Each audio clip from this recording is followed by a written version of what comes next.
Hi everyone, welcome to Divine Sacred Tarot. Welcome to the channel. Thank you for being here, liking, subscribing. I'm gonna, of course, now light an incense. So if you have any intentions right now, speak it into existence.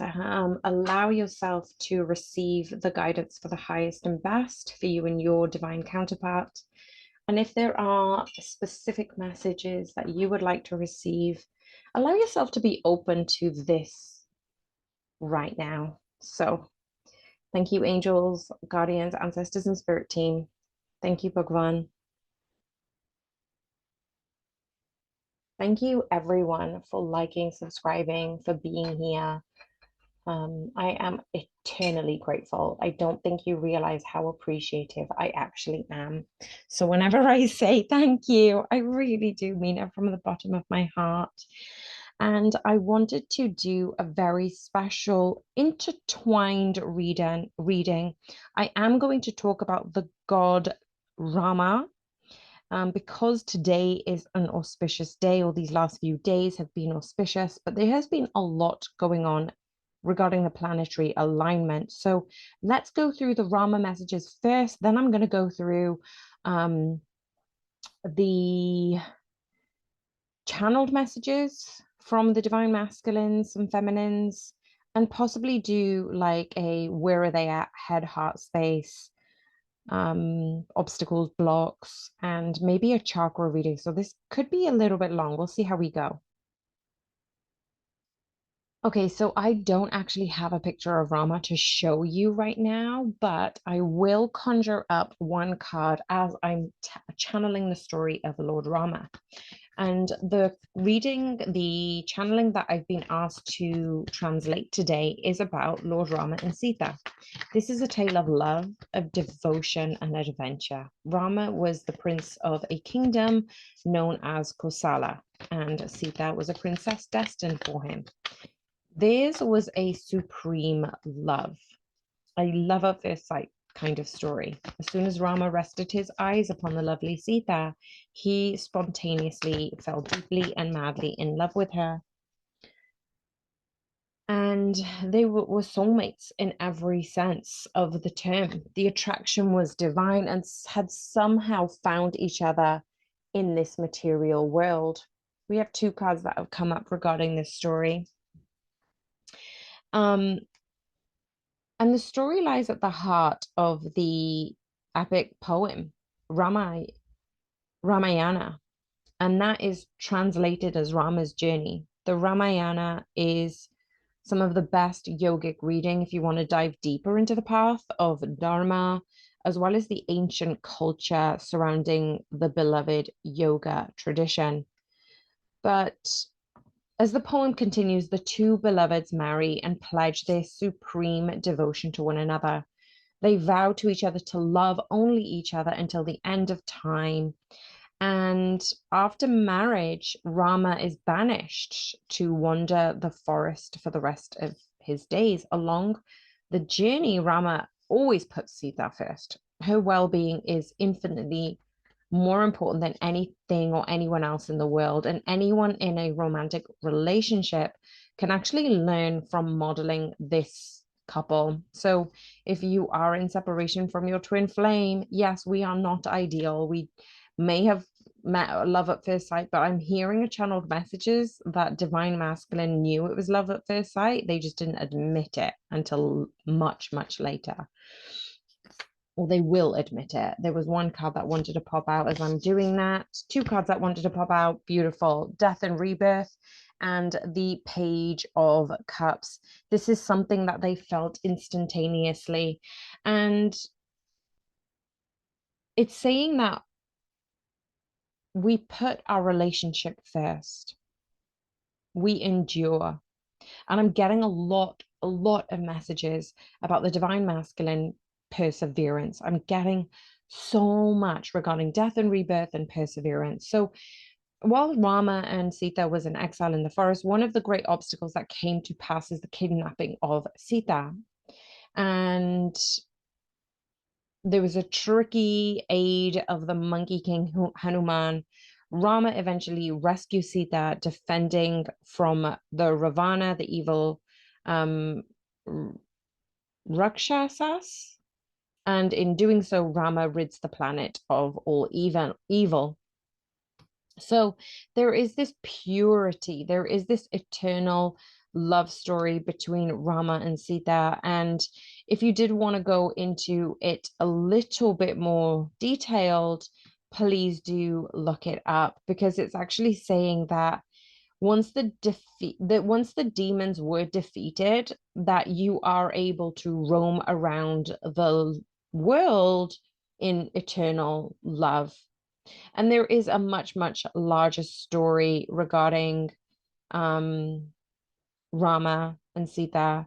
So I'm also getting that for those of you who want a little bit more detail on this, go check it out. But the Six of Swords and the Page of Pentacles have come up just to say that your story is not over. Your story is not over. Even if it feels like you are in such a state of surrender, I am just getting that a lot of divine masculines will communicate in the next few days.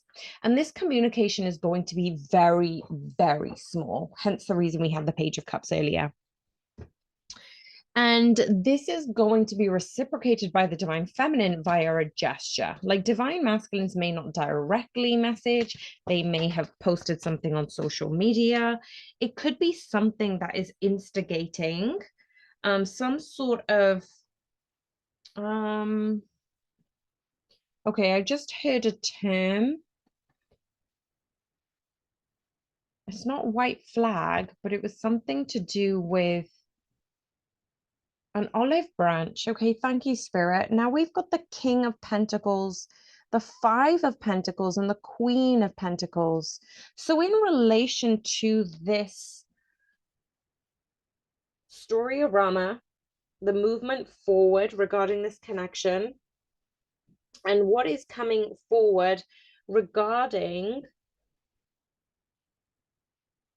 the gesture, the communication that is happening in the 3D, there is something that has been blocking the divine masculines. And usually when you are in blocks or not in separation, if you're not communicating with one another, it is a very auspicious time.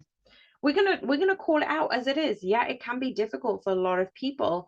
At the bottom two cards that were the Empress and the Nine of Pentacles. And I'm going to talk about this all in a second. But in regards to the channeled messages, what I'm seeing is divine has purposely separated the both of you in this lifetime so you can get strong. This was in a previous message.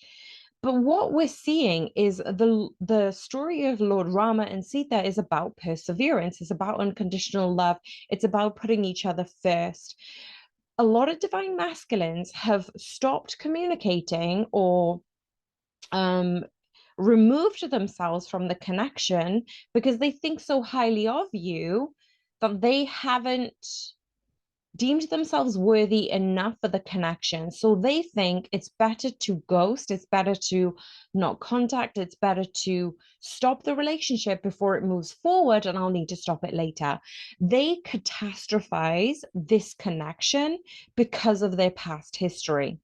What has happened is the divine masculines have not been able to ascend to a higher level of frequency to offer you what they truly desire.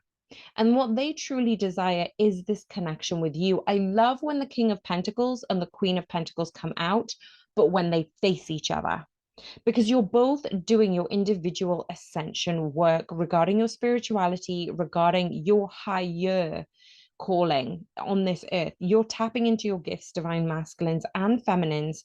Because whilst you're in separation, you're getting stronger, you're getting more resilient, and you're getting a little bit more courageous. And with that in mind, because you interlink your energies, the divine masculines are becoming a little bit more courageous too, but they are going to communicate to test the waters. This will be a small declaration, but it will give you an indication, divine feminines, that your wishes are coming true, that you are magically manifesting your reality in this lifetime. And a lot of divine feminines have genuinely come into the state of surrender, but in terms of letting the divine timing flow as it needs to, because they are no longer burdened by the fact that the divine masculines just aren't on that frequency at this moment. You are raising up your level of frequency, divine feminines, which meant that it has allowed the divine masculines to create and harmonize their own energy. So what I'm going to do right now is offer an alternative. I was speaking to somebody. I was also speaking to a client and a friend actually, and we were discussing things such as how to connect with your divine masculines in the 5D. So if you're able to connect in the 5D, have conversations with how you would like this conversation to play out. If there has been stuck energy, what blockages are coming through, and how can you, divine feminines or divine masculines who are watching, tackle your own blocks. We will go into that a little bit more detail, but for now, what I'm hearing is the divine feminines are going through their old patterns. So even though we've moved into a new cycle of Pluto, I still feel there are remains of the last 10 years still being played out. You're almost going back and sometimes in a dream state of past scenarios, and it's just being cleansed. It's just being revealed and healed. So I am going to ask about the divine feminines and masculines regarding the connection. So what are the divine feminines energies at this time? What is the divine feminine's energy at this time? See, this is it. This is communication. I feel like the divine feminines will be taking a hold of that opportunity to communicate with their divine masculines. And can you give me some more clarification? I'm actually going to use another deck while I do the clarification. So can you give me a clarification regarding the Eight of Wands as the divine feminine's current energy at this time, please, Spirit? This is so cool. We've got now again the Six of Swords. So we had the Six of Swords at the beginning when I was reading the Rama Sita story, which is amplifying the message that both of you are moving forward. The divine feminines have continued to make slow progress towards their manifestations, towards their dreams throughout their meditations. And this is irrelevant of where the divine masculine is, I'm hearing. They are welcoming their communication with the divine masculines, but it actually doesn't really make there's no longing, there's no desperation, there's no obsession anymore. I mentioned this in a previous reading, but this is truly something that the divine feminines have come into another level of surrender. Okay, so what are the divine masculines' feelings today? What is the divine masculines' energies and feelings? Okay, they are in a level of uncertainty. I'm seeing that the divine masculines have been contemplating going back to their old ways, but they have been going through major shakeups regarding the connection. So I want to get a little bit more clarification regarding this. So let's just have a quick check with the after tarot. Dear Spirit, what messages of clarification would you like me to receive regarding this? Okay, this is pretty epic. Okay, this is really, really epic. Okay, bear with me. There's quite a lot of cards. We have the Six of Wands. Remember, we're clarifying the Seven of Cups here. So let's pop this here because we are clarifying the Seven of Cups. The Six of Wands, the Five of Wands, the Nine of Wands. Funnily enough, when I was talking about perseverance for the divine masculines, it's exactly confirming what we're talking about. And look what we've got now, the Emperor. So let me just move these cards aside. And I didn't realize now we do have the Emperor and Empress. So let's just keep these cards where they are. The divine masculines' feelings at this time has been asking them to choose what their heart wants. They have never been able to have enough courage to move from the heart. They are so successful in moving from the headspace, the logical 3D world, but there is victory in moving from the heart. They are going to fight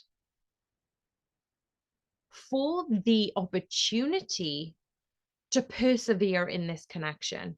There is so much strong energy regarding perseverance right now, and it's like conflict resolution too. Like this is, oh, okay, there's been an argument between the divine masculine's higher self and the 3D. The divine masculine have been going through a lot of Eight of Swords energy, I'm hearing, which is thoughtlessness, thoughtfulness, fighting with what they truly want and what ignites them. Well, this is the Ace of Wands. I'm looking as a clarification. I completely forgot that was probably not YouTube appropriate, but the Ace of Wands. Now we've got, look, the Six of Wands, the Five of Wands, the Nine of Wands, and we had the Ace of Wands saying this is all about the inner battle regarding what they truly desire. We've got the King of Pentacles now out again. And we have the Eight of Cups and the Devil energy. So all these cards are justifying the fact that the divine masculines have built themselves up purposely. Oh, great. At the bottom of the deck, we do have the Eight of Swords, because I just mentioned that they are all up in their head regarding what they should do. The King of Pentacles is the one that is saying, you're on the right track. You're doing great. Look at all the material and abundant success that you have. Yet the Eight of Cups is asking the divine masculines to walk away and walk towards this divine level of love. Like, you can continue to be a King of Pentacles, or you have the choice. That's why the Seven of Cups is here. You have the choice, divine masculines, to choose love. This is why you're asked to persevere and step into the Emperor rather than stay in the King of Pentacles energy. Spirit, that was a divine message. Thank you so much. Okay, what is the current headspace for the divine feminines? Okay, this is pretty epic. The headspace for the divine feminines is the Eight of Pentacles. Now, we still have the Eight of Wands here. We had the 8-8 just now for the divine masculines, Eight of Cups and the Eight of Swords, right? This is now the Eight of Pentacles and the Eight of Wands for the divine feminines. So whilst the divine masculines are renegotiating between the head and heart space, the divine feminines are renegotiating between why and how they want to communicate and which way they would like to receive that. The divine feminines are going to the 5D version of their divine masculines and having this conversation about what they would like to manifest with their divine masculines in the 3D, which is pretty epic. What is happening for the headspace for the divine masculines at this time? There is no way. Come on, divine masculines, make a move. Can we get a little bit more clarification on this? Okay, I am not doing this accurately. So let's pop this here. Okay, so for the divine masculine's headspace, I want clarification. Bear with me. Let me just go into the after tarot deck. Divine ancestors, spirit guides, angels, and spirit team. Why is the Two of Cups here in your headspace? Why is the Two of Cups here in your headspace? Please allow me to receive the highest and best messages for the collective at this time. For those who are listening and want a personal reading, reach out to me. I have a few slots. Not this week, I am fully booked, but the week after and the week after that, I have got availability. The divine masculines have truly accomplished this level of success, and no word of a lie, the sun has just come out, so I probably don't need this light, but I'm going to keep it on anyway because it's been inconsistent, and I feel like that's in a message in itself. The divine masculines, as the King of Pentacles, have been inconsistent with this energy, have been inconsistent with a head and heart space. What they have been thinking about is love, so they are in the right direction. So there is victory when they choose their heart space, when they have been persevering through picking the path of the Emperor. I don't feel like the divine has really given them much choice, but the Nine of Cups is here to say they are so close to making it happen, which is really, really beautiful because we have the Two of Cups as their headspace. So, what is happening for the divine feminine's heart space? Heart space for the divine feminines, please.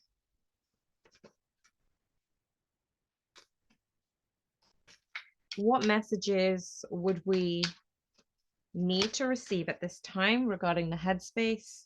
Pardon me, the heart space. Okay, this is a big deal for the divine feminines. This is going to be not for everyone. As I said, this is a general reading. Take it as it resonates. Oh my gosh, my screen just froze. Oh my gosh, literally, I don't know if this is recording still, but my whole screen is froze. This is pretty epic. Okay, there is a big, big message in here. I'm going to leave the screen as it is, and I'm going to keep talking because this is a big message for the divine feminines. Like, my hands are nowhere near, and I'm not holding the card, but there is a split in the screen. I don't even know if it's still recording until I check it later. But basically, there's going to be two parts to this reading, obviously.